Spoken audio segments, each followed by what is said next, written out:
Ул 30 метр бейеклектен де авыр эштән дә курыкмый. Дания ханым Сабирова 40 елга якын Казанның компрессорлар заводында кран операторы булып эшләй. Техникында хезмәттәшләренә дә бик яратам ди ул. Завод һәрвакытта да стабильность бирә, һәрвакытта да кыен вакытта поддержка бирә. Нинди генә кыен вакытларым булмаса да, завод мине һәрвакытта да кыен вакытларымда булышты. Дания Сабирова эш урынын икенче өем кебек ди. Кызы да әнисе юлыннан киткән. Ул ире белән дә заводта табыша. Сабировларның башка туганнары да күп монда.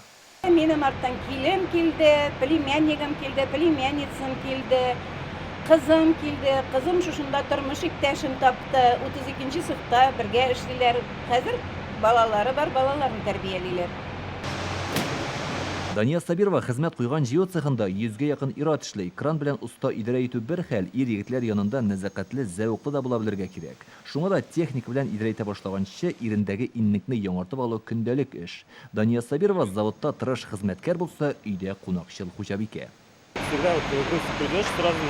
Аңа кунакка киләсең икән тәмле ризыклар белән сыйламыйча җибәрми, кайтып киткәндә күчтәнәчләрен бирә, ә үзе кунакка бер кайчанда буш кул белән йөрми.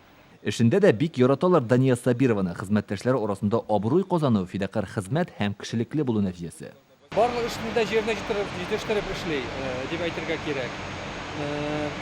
Эшчеләр белән аның мөнәсәбәт бик яхшы, аны бик яхшы аңлыйлар.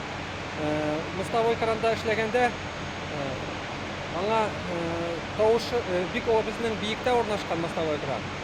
Әгәр дә бер нәрсә әйтергә кирәк булса, Дания Гумеровнага громко говорить кирәк түгел. Ул Былайдагын аны бик яхшы ишетәләр. Ул безнең терәк. Дания Сабирова ел хатын-кызы һәм хатын-кыз карашы буенча ел ир-аты дип аталучы конкурста "Минем һөнәр, минем язмыш" номинациясендә җиңүче булып танылды. Бүләкләү тантанасыннан соң Дания Сабирова горурлык хисләре белән туп-туры яраткан краны янына ашыга. Заводта эш туктап торырга тиеш түгел. Илдар Сафиуллин, Гадел Миңдубаев, Яңа Гасыр каналы.